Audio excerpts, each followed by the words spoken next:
Well, I thought I'd get somebody's attention, but I haven't gotten his attention. Thank you so much. That was Don't Sit Under the Apple Tree with Anybody Else But Me, a song from 1943 or something like that. Thank you. From the movie, what's the name of that movie? God Bless You, Mr. Robinson? No, that wasn't the name of it. Anyway, so we're going to start off the second half with Richard May, who's the clincher closer, super duper bulldozer. He kicks off and rounds us up. Richard, come on up here. I have this microphone set for me, which means it's probably set for you. And we'll get started. It'll be the 5 people in the second half to go a little short. That'll help us out to get everybody on. I like getting everybody on. Everybody is into the act. Why do I do that? Anyway, here we go. Give Richard a round. Come on, people, wake it up out there.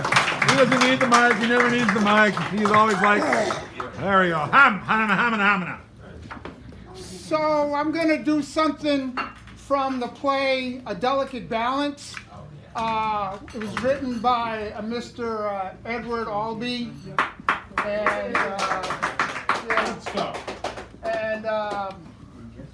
for some of you guys that can remember, it was originated by Mr. Paul Schofield, and it's called The Cat's Speech.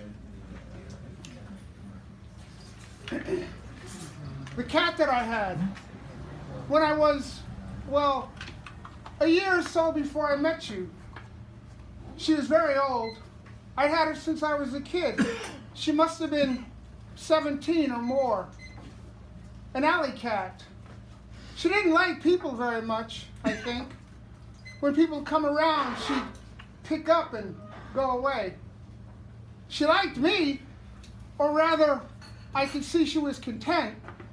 When we were alone, she'd sit on my lap.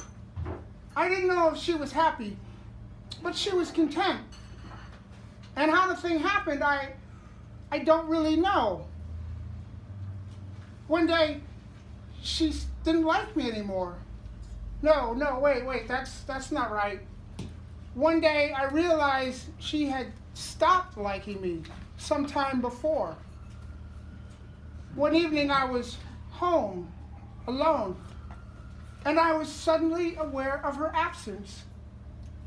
Not just that she wasn't in the room with me, but that she hadn't been in rooms with me, watching me shave, cook, clean, for just about, and I couldn't place how long. She hadn't run off, you understand. Well, she had, but she hadn't gone away. I remembered catching sight of her from time to time, sitting under a chair, moving out of a room. But it was only when I realized something had happened that I could give any pattern to things that I'd noticed. She didn't like me anymore. She was old, yes, but it wasn't that. She didn't like me anymore. I tried to force myself on her. I'd close her off in a room and I'd make her sit on my lap when she didn't want to.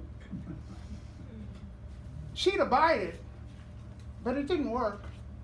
She'd get up and go away when she could. And she wasn't ill. I'd had her to the vet. She didn't like me anymore. It was that simple. One night, I was fixated on it now. I had her closed off in a room and on my lap for what, the 5th time the same evening? And she lay there with her back to me. And she wouldn't purr.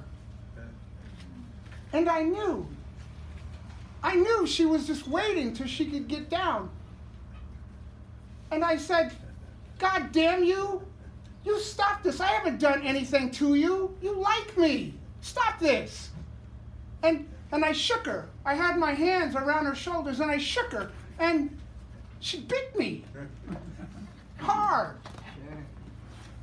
And she hissed at me. And so I hit her. Smack. Right across the head. And I hated her. I must have hurt her head or something. She shook her head a lot for a day or so. And you see, there was no reason. We had lived together. We had been friends. And there was no reason. And I hated her for that. I hated her, well, I suppose because I was being accused of something, of failing. But I hadn't been cruel by design. If I'd been neglectful in any way, well, my life was, I resented it. I resented being judged, being betrayed. I had done everything. And if there was a responsibility that I had failed in, well, there was nothing I could do. And I was being accused. I had her killed.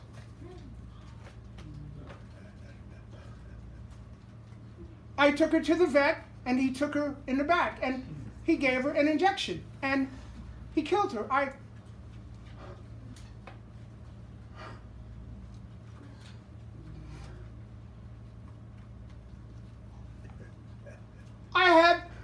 had her killed!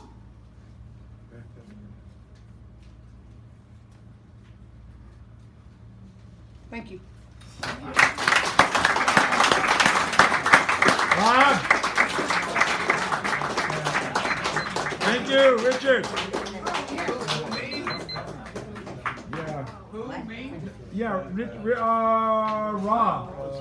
Rob. And then I was saying thank you, Richard. I said the thank. And then Rob. Okay. Then Tommy. Then Jimmy. Then Greg. Then Britt, our mini. And then Buford after that, just so people know who they are, where they are, what I am, why I am, who I are. But if you haven't heard Rob, you're about to, just so you know. All right. This is a new song. This is called Teach Me.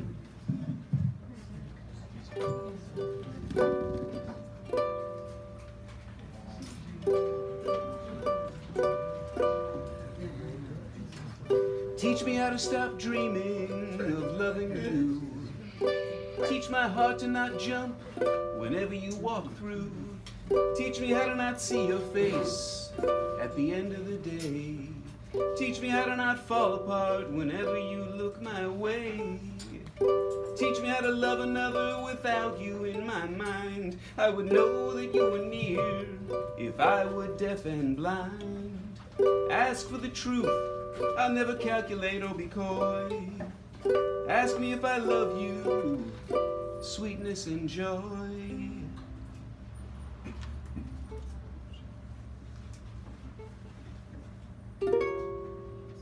I know that you're not right for me, and I'm not right for you. I wish I could take that first drink. I don't know what else to do.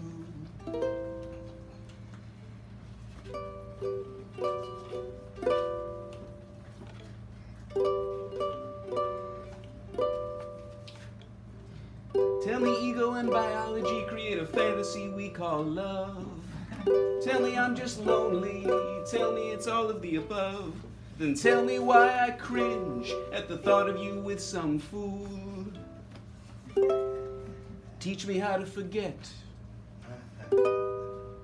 I ever met you. I ever met you. I ever met you.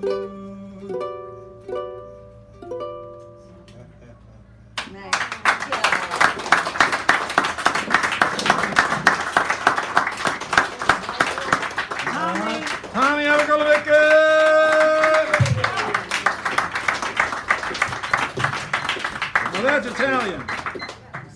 Yeah. All right. Pack it up, Lady Liberty. Leave. Get on the next plane or boat. Dump the poem, the one they attached to you a century ago. It's meaningless. Always has been. Now it's been declared unpatriotic, subversive. You're on the no-fly list. Homeland Security's closing in. ICE wants to see your papers, the ones you never had. They want to know what country you're really from. The Attorney Generals denied you asylum. The ACLU's run out of appeals. Your days are numbered. Take the hopes and dreams of all the tired and poor, my ancestors among them. Take them with you. No one here wants them. Burn the selfies with politicians and tourists, the souvenirs, the trinkets, the insincere tributes. Demand the millions they earned marketing you. It was all a con. Maybe you welcomed the huddled masses, but they never did. Go back to France or find a resting place at the bottom of the ocean. This country has never deserved you.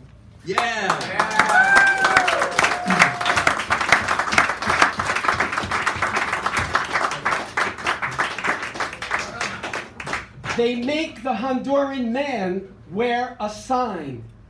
Me gustan los hombres. I like men. Not in prison, not at Dachau, where he would have worn a pink triangle, but in a border patrol processing center where children go without toothbrushes, soap, showers, food, have lice, constant nightmares, where asylum seekers are crammed into standing room only cells and forced to drink from toilets. A policy of deterrence through pain and death that's joked about on social media. No apologies, no regrets from the schoolyard bullies in uniform in America's concentration camps. And I'm going to end with this thought. This is your thought for the week. 27,000 trees that sprouted from seeds, dropped, blown, or scattered by wind, birds, or animals that slowly made the climb into the sky to become lovelier than poems. 27,000 trees that exhaled oxygen, inhaled CO2, provided shelter, shade, sanctuary without ever questioning why. 27,000 trees whose roots held the soil against the rain and intertwined with fungi, miraculously forming a wood-wide web below the ground to communicate with other trees and transfer carbon to weaker neighbors. 27,000 trees chopped down every day to make paper for us to wipe our asses. Thank you. Thank you.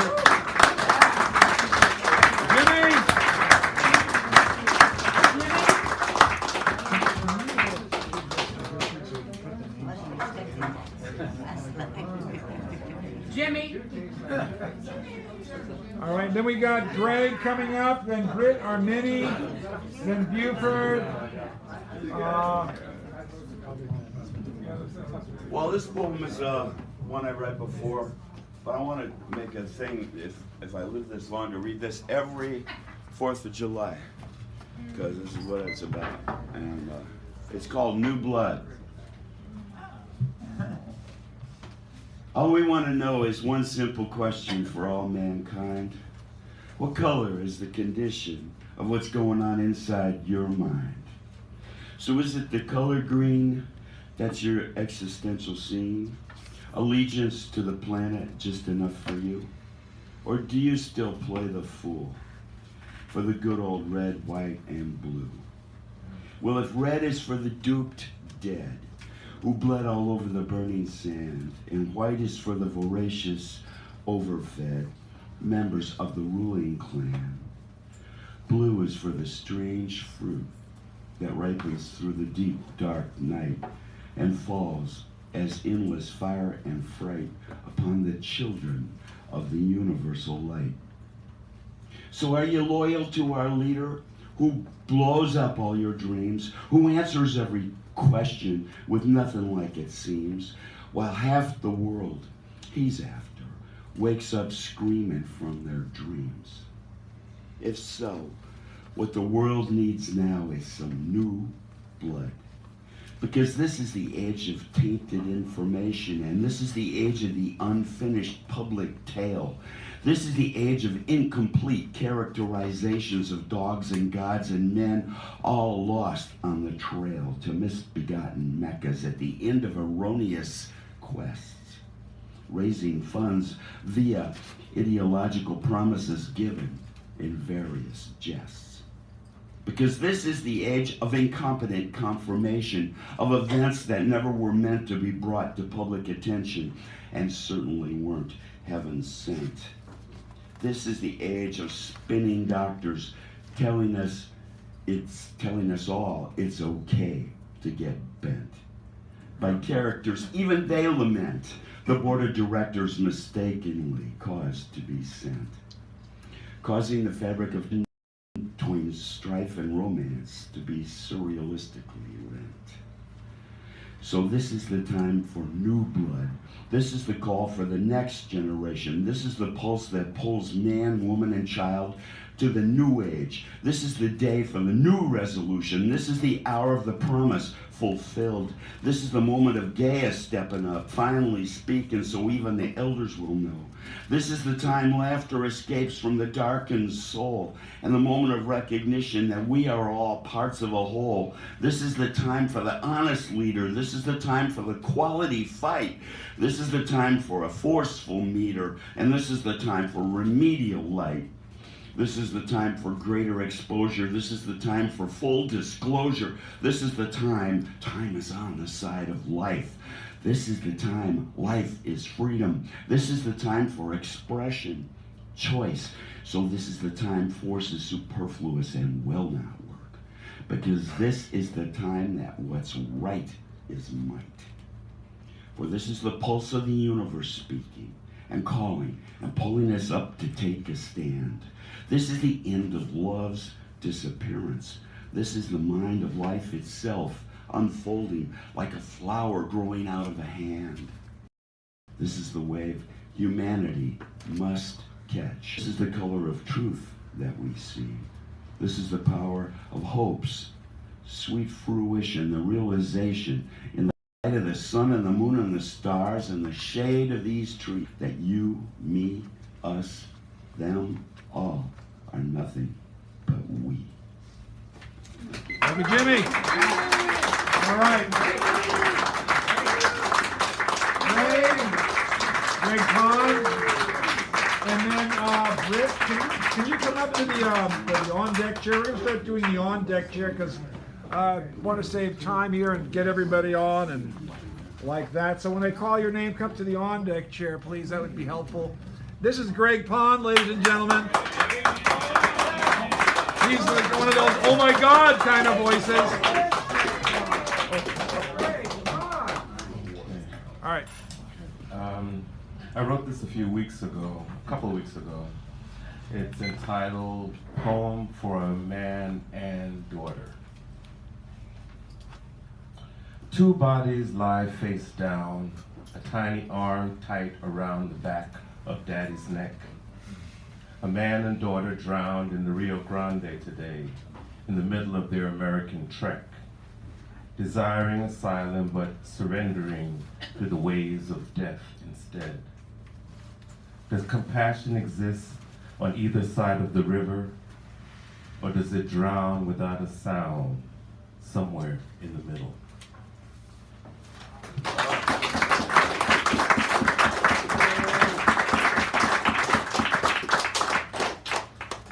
And within that same theme, this is At the Border, number 4.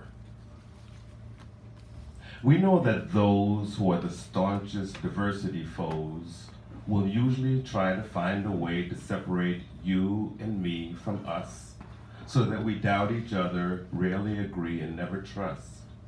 Meanwhile, those in control always defend their own and find ways to rationalize and excuse and condone the way they've chosen to deal with the border crisis, which is to close the door on asylum-seeking families and show limited humanity to folks who pose less of a threat than the lingering remnants of ISIS or a ballooning national debt.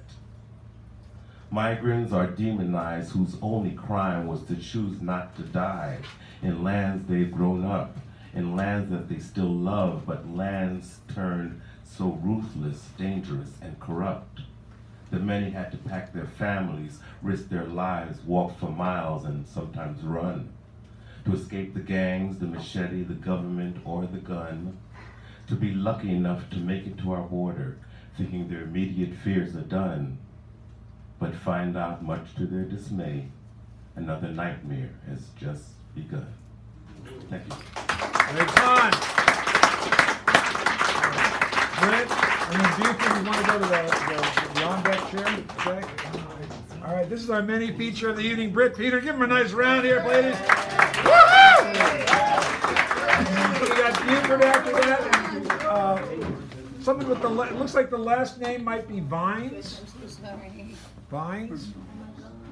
Okay, Is the that you? loudmouth Okay, have a seat there. president. Look, I didn't know who you were, just want to make sure I got it.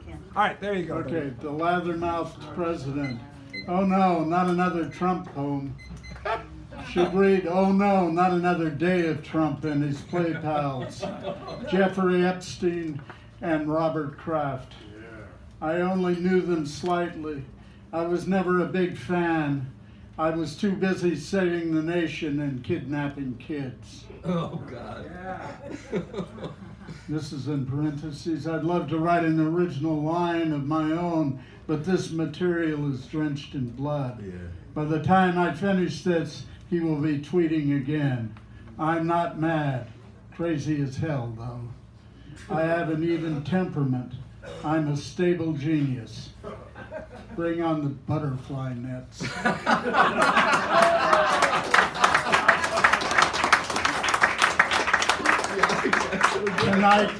Tonight's theme, cool, a word that has mystified me since adolescence. Cool, an attitude. That's cool. That's cool, man. Cool it. An attitude of holding your ground, unruffled. Fool. Read the card. The fool guesses at the future. The fool comments on the present. President. A time-honored profession. Mr. King, sir, you are absurd. The fool holds his ground, laughs, and rings a bell.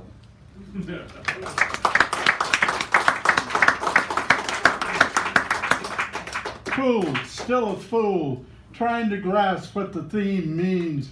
You won't get me to wax lyrical about the 50s, the origins of a cool generation. Unmatched neon socks, Jumping George playing a piano, standing up. Shades and two-car garages. Luckily, our roots go deeper than that. And the continual flu, the only logical pose, the large gesture, the laughing at insanity. Yeah, seems cool enough. I'll go along with that.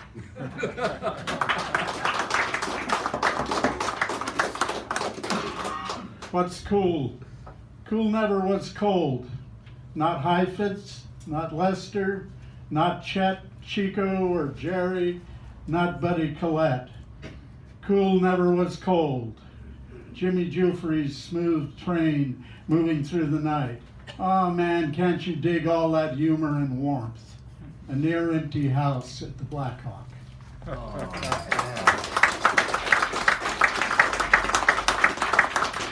Finally, a little more personal. Buchanan Street, thrown together, the hostess meant well. Where did his friend get that pre-Raphaelite skirt? Cool beauty in a warm room. His own disguise, polished shoes and pressed shirt. The quiet stream of friendship running below awkwardness. Lonely together on a long couch when they saw the large paintings swallowing up the far wall.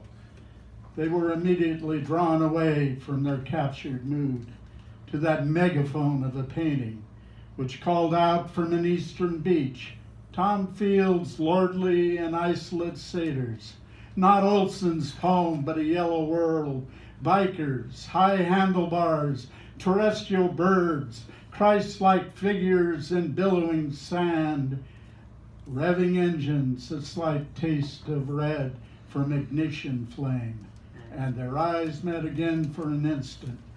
Cool, steady recognition. For many of the evening, that's St. Peter, whose generosity is very much appreciated. Okay, yeah, hold on a second. Buford is next, and then Brady, you go to the. Yes, do what? We just got to go really short. All right. So Buford is now, and then we're just trying to do the on-deck chair to facilitate the transitions. Thank you, Buford. Sorry about that. All right. Can you hear me okay? Yeah. This is called Lovely. Lovely, love, live, exquisite charm. Let me do it one more time, it's so short. This is called Lovely. Lovely, love, live, exquisite charm. All right.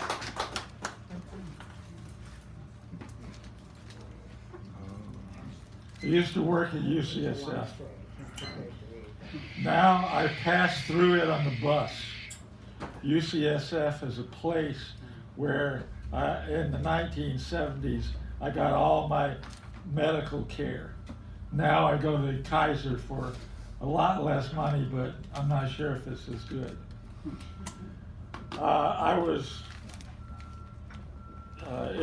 It's good too, though I would really like to get my serious when I get old, if I get old, and I get really sick. I'd like to go back to UCSF because I think it's it's like the fifth rated, highest rated hospital in the country.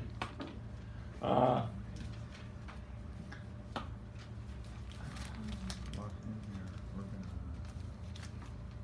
want to do now one about my kids.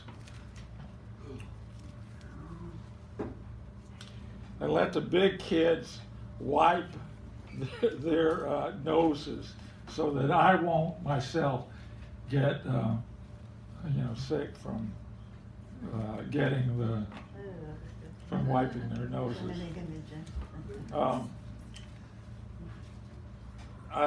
The good thing about it is all of us teachers' aides and teachers get free shots, and the salary is a lot better than it was at UCSF in the 70s. Progress. Now we have a new person here, ladies and gentlemen.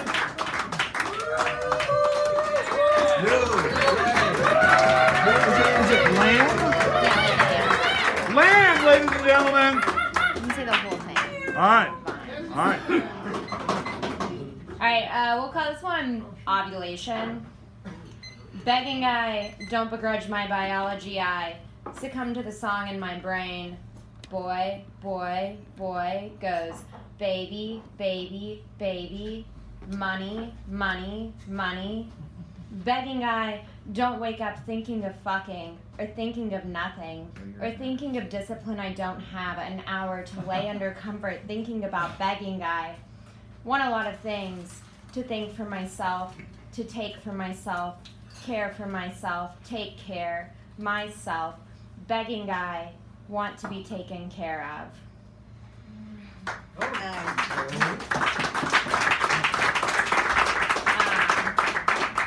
This is Steak for One. I fantasize about death. Aesthetically, maggots. Millions of the same flaccid penis, writhing as one limp dick. Meanwhile, my silicone machine, sturdy, churning that unfertilized egg, scrambling, shaking the shit out of it, flies buzzing, blood clotting, clip pulsing, a sound squeezing through my vocal cords, sounds like singing, hallelujah, oh death, hallelujah.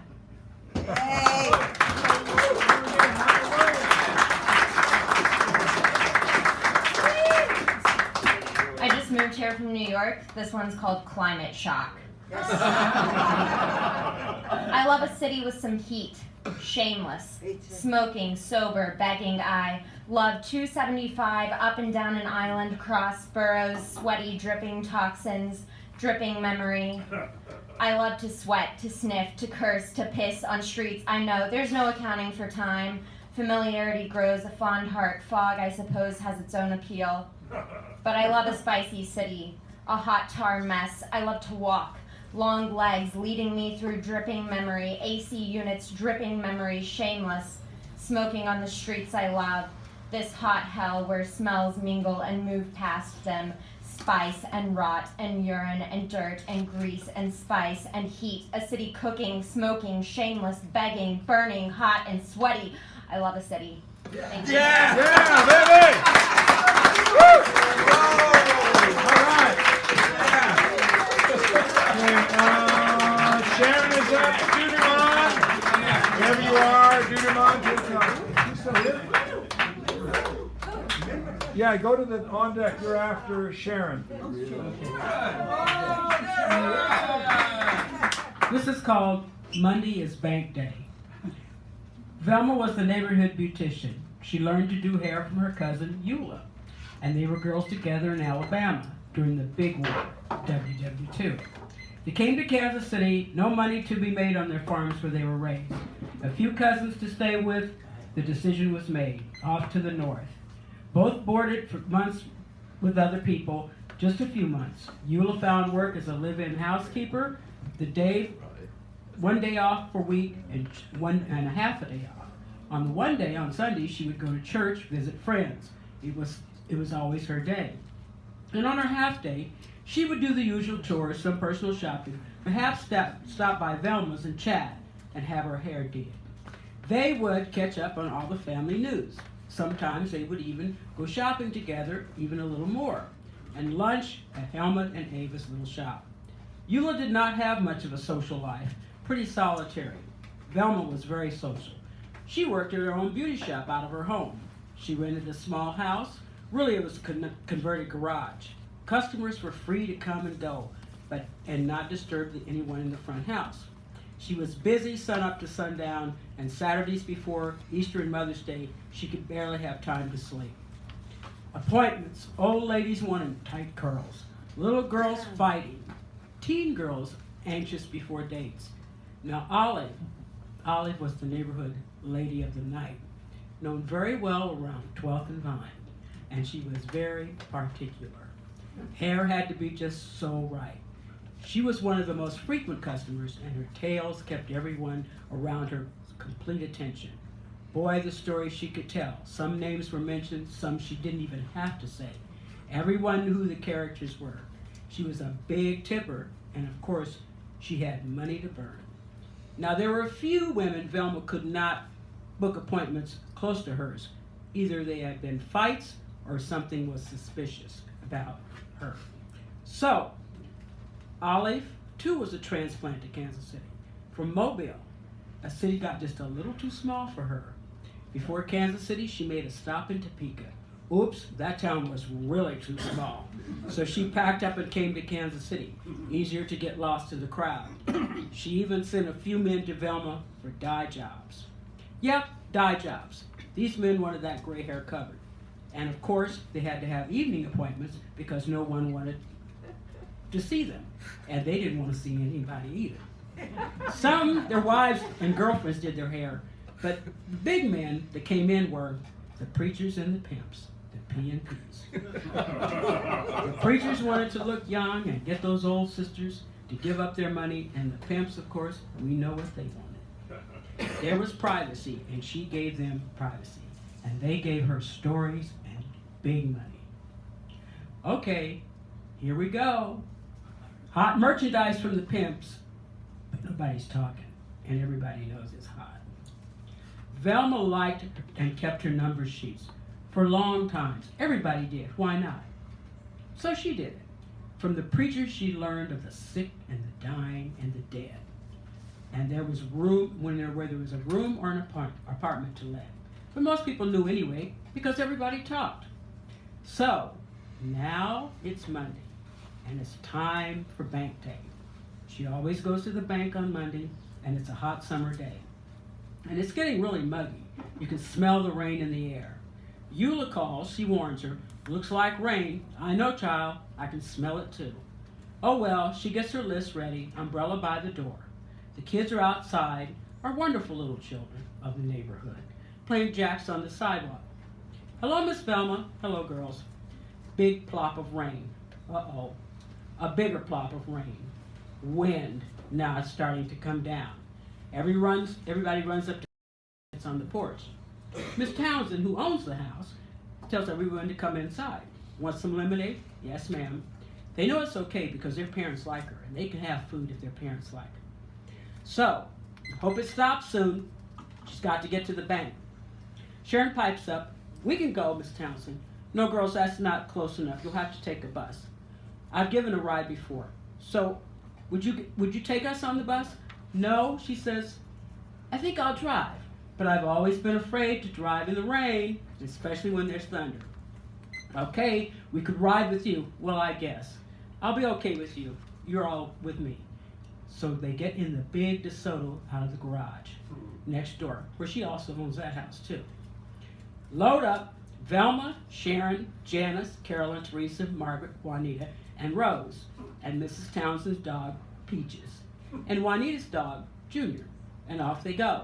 Really raining now, and it's really getting hot and muggy. Oh look, kids, there's a Velvet Freeze ice cream. Hey girls, want to get some cones? Yes, ma'am. My treat, says Mrs. Townsend. Inside, so many decisions. The girls go wild since they're only allowed to have vanilla when their parents buy it. So there they go, banana, chocolate, lemon crunch, strawberry, Neapolitan, and pecans.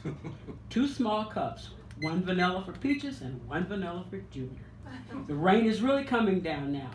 Key on, clutch in, reverse, off they go. It's pouring. Bank is just a little further. Can't see too much. Uh-oh. Thunder, loud. I mean loud. Just a few more blocks. This ice cream is delicious. Oh yeah. Good, parking outside. Right out front. Let's pull up, says Mrs. Townsend. A loud thunderclap. Foot on the gas. Car jumps the curb. Cones, dogs, kids flying, sliding. Dogs scrambling for flying cones. Velma leans over to see what's happening. Money envelope falls out of her bosom, spilled into ice cream. Dogs are growling at each other. Competition for ice cream. Nice ice cream, broken cones, wet money, and giggles. Velma goes inside for a Kleenex, explains to Mr. Cox, the bank manager. He is doubled over. He comes out, collects the money, hands it to a teller to clean off. Down the street, they all go to the drugstore for ice cream. Dogs stay inside to polish off the remaining. Everyone is satisfied, 2 cones in 1 day. But not everyone. The tellers inside say, they're busy cleaning the bills and saying, I've heard of dirty money, but never sticky money. All right. Do more than. Go up. And we got Eric, Evie, Stephen, we're gonna try to go really short because I'm looking at the time. I want to get everybody. So do your best, ladies and gentlemen. My God, that was cool. Okay. And you know, tonight, I will allow it to be a secret no more. A confession is good for the psyche and have been known to heal a busted heart and bleeding soul. Angel of beauty. In a heat wave of passion and without my consent, I was born defenseless on the battlefield of love. The wet nurse on which I nurtured did not prepare me for the Hellcats, those angels of beauty whom later came a-calling. Their tender and swelling breasts, so lusciously appealing, began testing my self-control non-stop. Losing my innocence became a linchpin for things to come. And in the interim, it became clear to me those stalking and sex-starved beings were superior to my every defense. Their teasing and haunting attraction, continuing 24/7, went on unabated until I could take no more, and with hell-bent for leather attitude, bum rushed those dainty chambers, screaming for mercy, shoving aside those flimsy veils of taboo. I drank to my satisfaction at the fabulous bar of feminine surrender. Thereafter, whenever beauty showed her sweet face, I put down every obstacle to indulge her nova bursting ecstasy. Nightly I prayed to Casanova to channel me, hoping to attract and keep beauty's gaze for my own. I was victorious to a fault, and as a result, would never again believe beauty would let me hunger or starve for the astounding joy she alone possessed.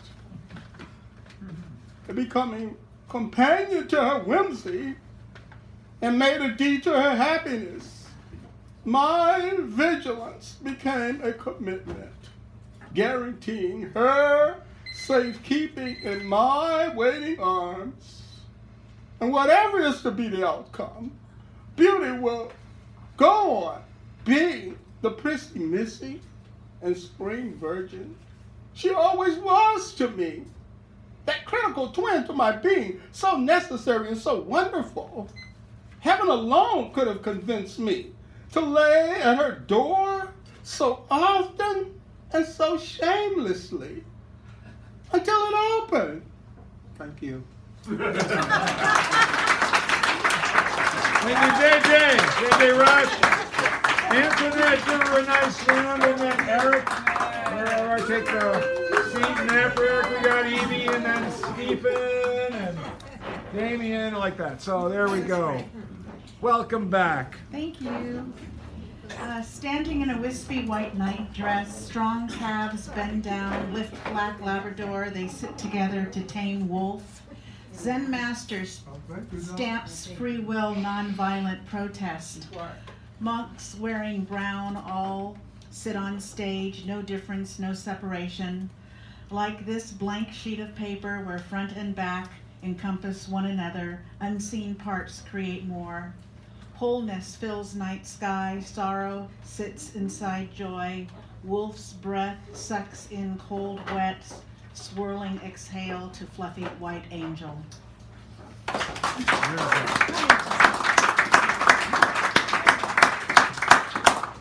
This is a little silly, but It's called Hallmark Holidays.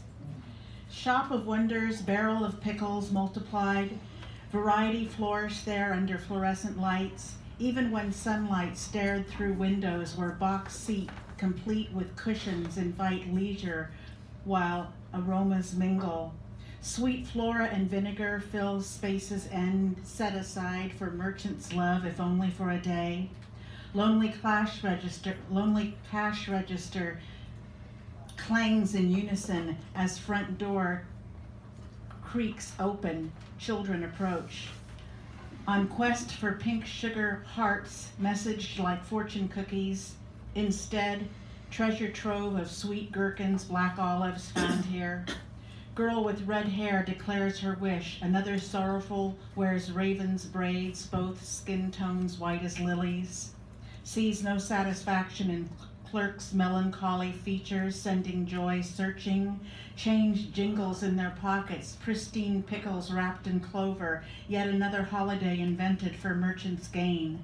Stuffed persimmons featured fall fruit. Thank you. Another generous person. Thank you so much. Eric is new, ladies and gentlemen. Give him a nice round of applause here. Thank you for applauding. I haven't said anything yet. Stephen, wherever Stephen is, you're next. Yeah. Huh? Oh, Evie's next. Sorry, Evie, then you. Sorry about that. All right, there we go. I'm getting myself organized. I've mixed up names and everything. And I'm sorry about that. You're ready to go. Go ahead. So this is for us, right? Yeah. What do you mean us? I mean for us. So I just want to say something. Please don't look at this. I'm here to represent the hardcore. Hey. What are you laughing at? That's good. So I was listening on the radio, and they were playing Michael Jackson's "I'll Be There," and I was like, "No, he won't. Stop playing that song. Make me depressed." This one for the guys. Ladies, close your ears. Don't listen to this, ladies. Don't listen to this. Life, this is for the guys. Life is like a woman's vagina. It stinks, but you love it. Thank you very much. Oh. Okay, now we know who heard that. Thank you very much. It's not true. That was just a joke. A bad joke. What else you got? I know. Here's another joke. Hey, all together now, right? All together now. You guys are... My dick is so big. How big is it? It's so big, blind people can see it. He's a healer. Well, that was just a joke. My dick is small? What? No, that was a joke. Average. Thank you. Everyone, my mother's here. So I've been doing this for a year now, and I'm trying to get good at it. You know, it's hard. Doing comedy is hard. So I bought myself a dictionary. I bought the dictionary. I was excited, you know, the words, right? So I went home, and I decided to look at what will be my first word, you know? Open mic, first word. What am I going to look up? So I decided to look at the word dictionary, right? You know what it said? It said you're an idiot. This, Mr. Webster, you know. Oh, a big announcement tomorrow, everyone. Tomorrow is Spare the Air Day. That's funny. No, you know what? She said don't fart, right? That's the first one. What I'm gonna do for Spare the Air Day, because it's a serious thing, is I'm gonna drive my car in reverse. Because I care.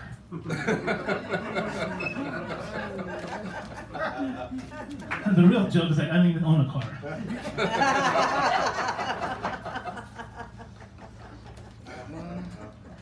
I was thinking about people who are in the KKK. I go, it must suck because, you can't eat anything else, you know? Could you picture being in the KKK? Hey, Johnny, what are you eating there? Oh, I got some Thai curry chicken. Hey, give me some, man. Give me some of that. You know? That gonna work? all right. 5 minutes almost spoke. Well, actually, we're doing a lot shorter than 5. So. Shorter than 5. Yeah, Thank so- you very much. All right, thank you. Only because of time and the number of people we got here. Evie and looks like Stephen. Stephen. Can I go in the chair? Yeah. In my chair now? You got me? Yeah. No, yeah, you're on, and then.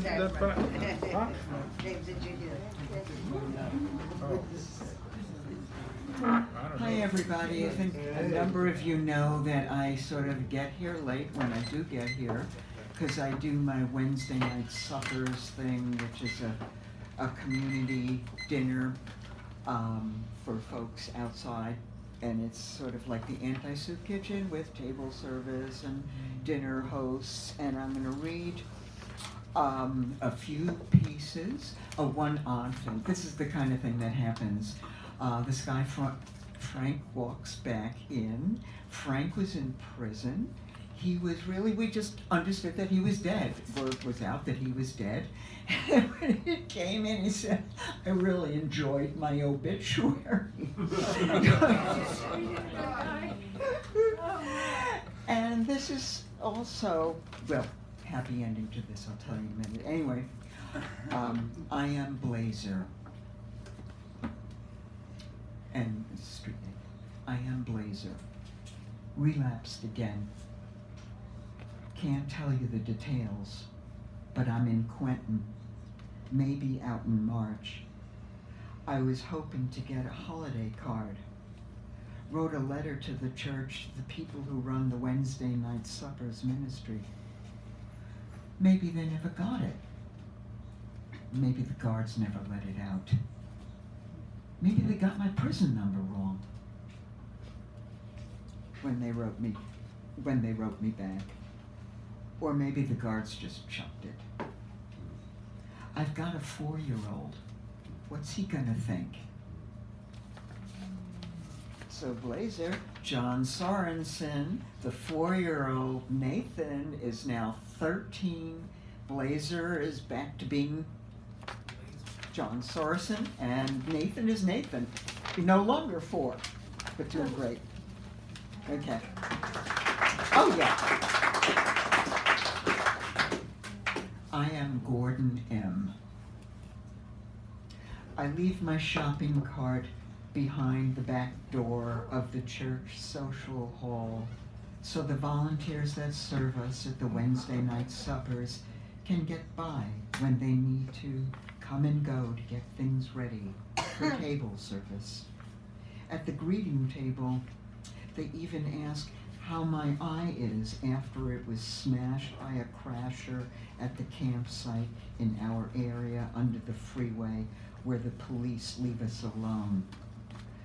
Tonight, I found a beautiful book in a dumpster. I left it for the greeters because it is beautiful.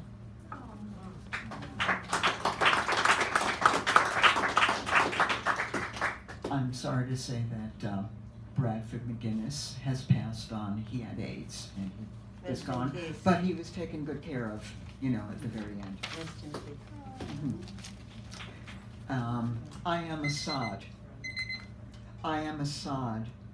I was born in Egypt on the manicured side of Cairo. My father is in the military. I live under a freeway in San Francisco.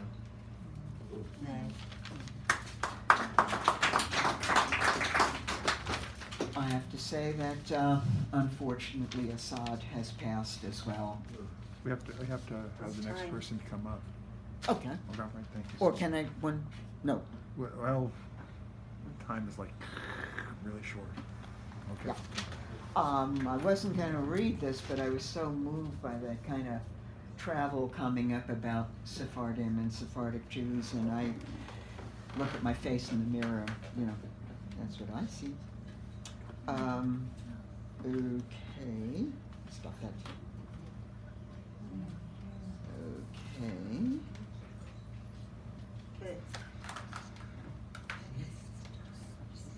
Inquisition. I look into the mirror and a Spanish Jew looks back at me. someone who packed quickly and became indifferent to oceans. In the mirror, too, are false cities. These are cities posing as cities. Square maps torn to shreds fill the air with confetti. Then I am in a car in a desert, fumbling with unfamiliar props. The radio is unclear, the border is armed.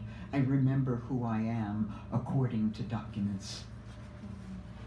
A girl's diary turns up at an antiquarian book fair. This is an item buried in the back pages of the paper. A 16-year-old speaking from Inquisition Spain. But she is resting now. Don't wake her.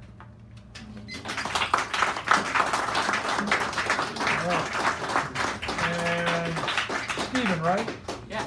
Stephen is next, and then after that we have Damien. So Damien, come on up on the on-deck chair. Then we have Garrett, Sydney, and then Richard closing us out. Try to go short because we really need to do that to get everybody on. We're a little I need compressed. 3.5. Or do you want 5 or 3.5 or 4? 3 would be. 3 would be great. really- Okay. I'm gonna give you an 8-line poem to get you on my side, and I'm gonna give you a sad long one. But it's all gonna be 3.5 minutes. Do I need this microphone? Is that what's connected to this? No. Okay, because I'm You used can to just put screaming it. on the You street can put corner. it to the side if you want to put Yeah. it to the side. I'll put it this way. It'll be out of the view. Be wary of traditions. Don't marry your opinions. Let dumb assumptions go and know the rest of you's intact. There is such thing as truth and fact. That dress was blue and black. Okay, that's a short one. A bit longer one. It's called How the Sausage is Made. And it's about, well, it's pretty explicit.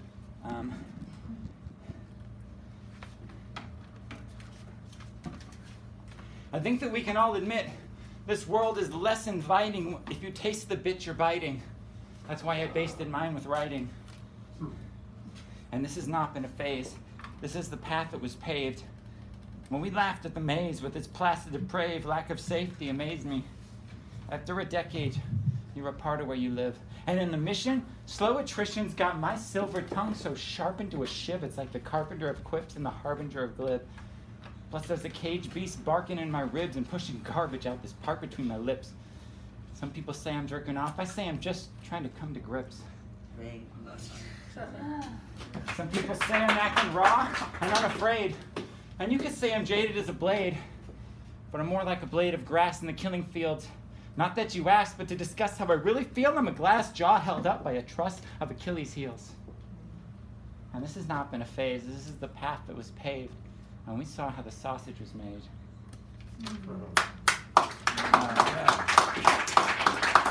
Oh no, there's more. There's more. Adulthood is coming, but it's taking its time. I got that stick up my ass just replaced with a spine. And the feelings once loosely related, now confused and conflated, whether rude or held sacred. Affection. We're so used to the cycle of abuse we've created, we might just never choose to escape it. And all the drama we created has been and all the drama we created has been hugely inflated. Maybe the emperor always knew he was naked. He just faked it. Yeah.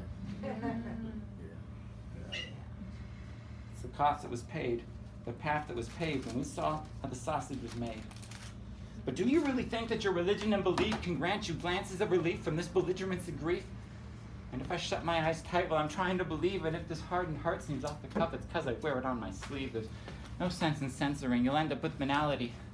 So don't spew what every other author utters. You gotta have a First Amendment mentality.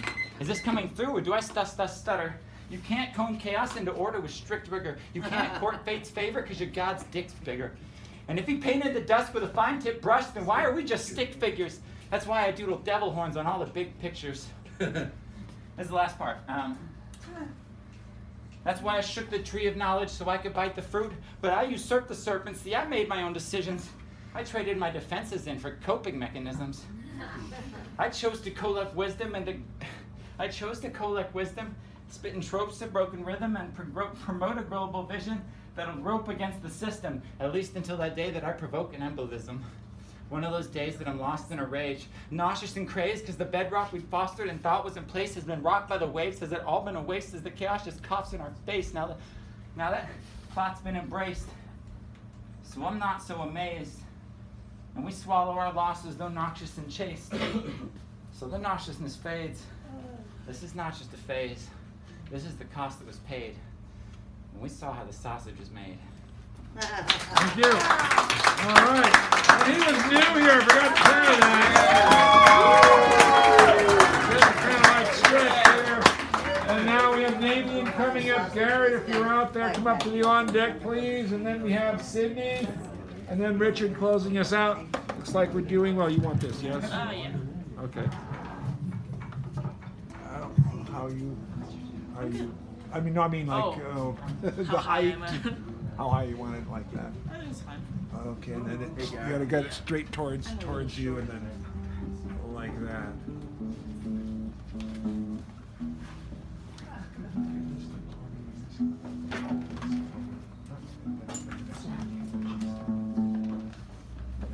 Okay, so the first part of this song, the lyrics are just a poem by Ogden Nash called The Adventures of Isabel, but the last part I wrote, which is fun.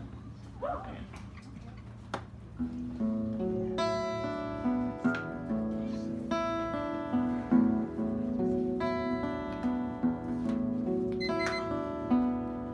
Isabel met an enormous bear. Isabel didn't care. The bear was hungry and the bear was ravenous.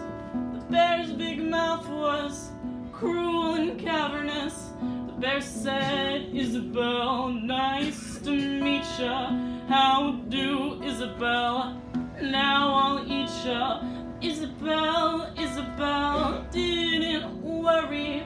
Isabel didn't scream or scurry. She washed her hands and she straightened her hair up. And Isabel calmly ate the bear up.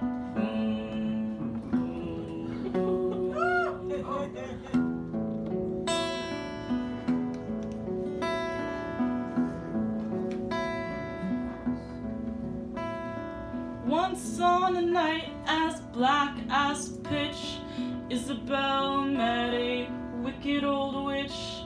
The witch's face was cross and wrinkled. The witch's gums with teeth were sprinkled. Oh, Isabel, the old witch crowed, I'll turn you into an ugly toad. But Isabel didn't worry. Isabel didn't scream or scurry. She showed no rage and she showed no rancor, but turned the witch to milk and drank her.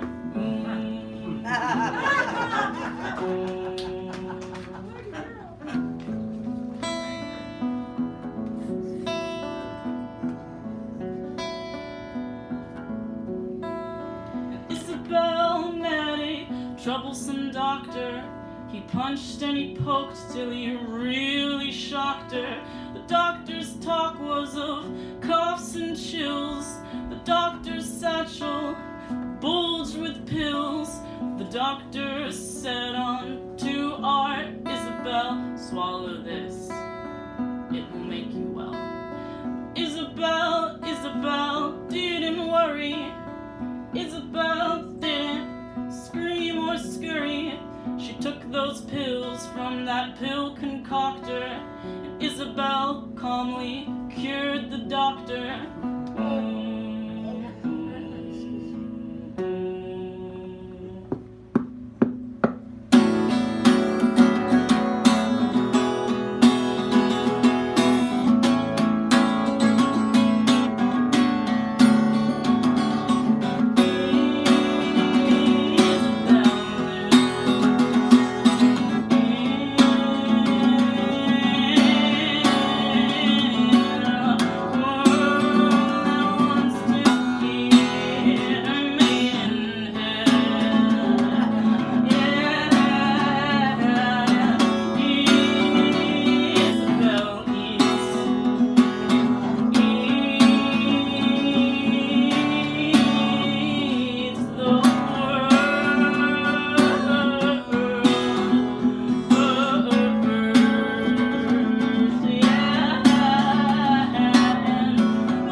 right, Garrett is now and Sydney to the on-deck chair, and then Richard shall close us. We think that's our plan of the evening.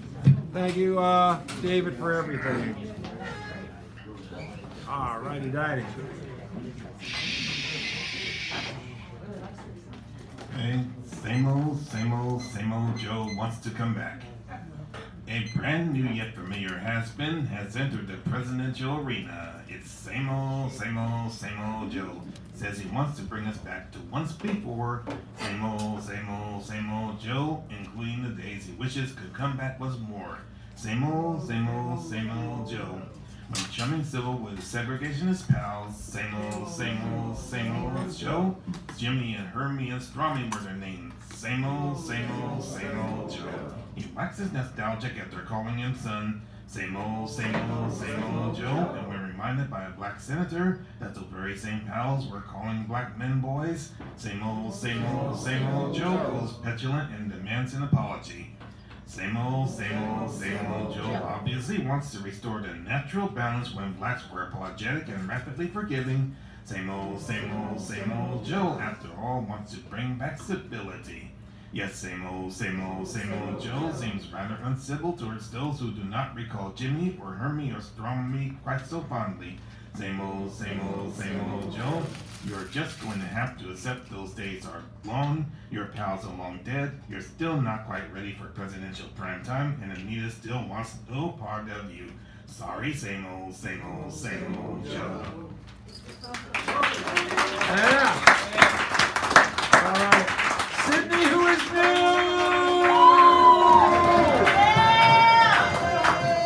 Richard, you're on the on-deck. All right. Sydney. Hi. Hello. I don't want to do this but Damien bullied me into it. So. Thank you, Damien. I wrote this on Bart just to get it out, but I didn't want to read it. So, to keep it short, essentially, I'm from Portland, Oregon, where, similar to here, we were overdue for a really, really big earthquake, and we learned shockingly young in school that we were all gonna die, most likely. Yeah. And so, Mr. Reinhold, at the helm of my world history class, third period freshman year, put it thusly: crawl under these old tables and tell me when a ton of bricks comes down on you, when we've fallen through the floor, tell me how alive you feel. And so I spent my formative years asking myself each morning, would I make it to calculus today, or would we die in a pile of bricks and beams? And over time, I grew insensitive, and neither outcome bothered me much. In fact, I found it rather romantic to die among millions, be immortalized by mass tragedy, not to worry about the burden and banality of a full life. Recently, I changed somehow, and without meaning to, I became happy. And I do not think of death until it comes to me. Like when a woman overdosed outside the coffee shop where I work, when passing a catastrophic car accident on San Pablo this morning, when 2 earthquakes hit Southern California this week. I feared death for the first time I can remember, and I questioned the aspects of the life I'm living. I questioned, why did a man call me a lazy asshole for running out of medium roast when we could have both met our ends in that moment, eyes locked over the pastry counter in a Pete's coffee at 2 in the afternoon? Why do I view vulnerability like something I can observe but not replicate? I suppose I'm doing that now. Why am I afraid to reach out, even to the people I care the deepest for, afraid to look desperate when everyone I love could be vaporized in the rubble of civilization tonight? Shouldn't I be desperate? Shouldn't we all be desperate? I question myself, and I question you folks, I suppose.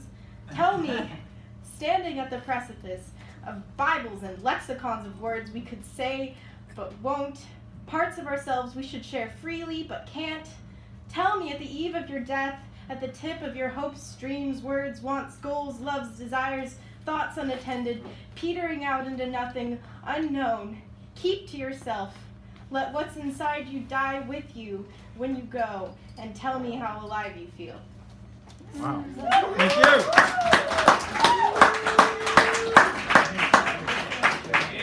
All right, Richard. Richard's going to close us out. We're going to take care of these prizes. Thank you. Thank you. So, Damien, thank you for encouraging this person to come by. That was really good. We were happy with that. All right. So usually I kind of ignore the theme, but I figure since I'm the last word, maybe I'll try and actually recognize the theme. So this is me trying to be cool.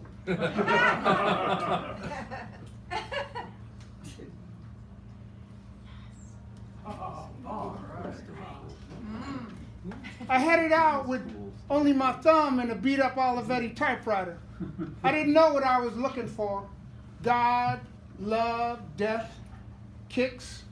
I knew I needed to go and never stop going. My head bent to the railroad earth. I wandered forth into the electric Negro dominion of cold water flats, boxcars booming through cities, Cleveland, Davenport, Denver, and the sound of mad jazz piercing through the back alleys and flop houses.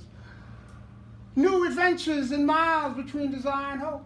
Desire and hope spread out like one long ribbon across the land. Engines into the madness.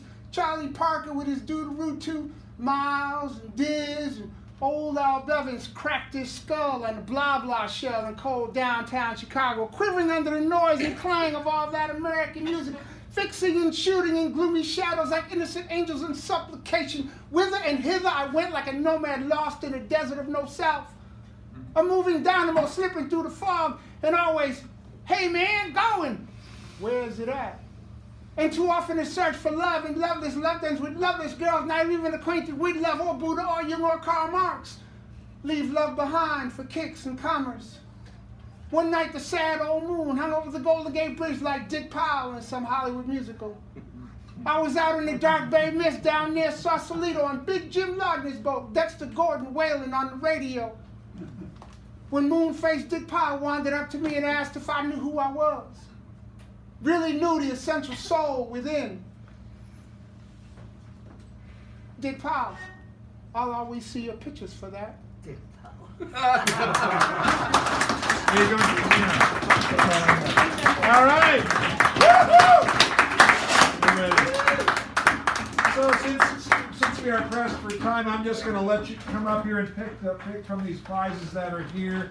I'm going to shuffle the cards. When you came in, you put your name next to a number. You notice I have these cards which I've been shuffling. Prizes?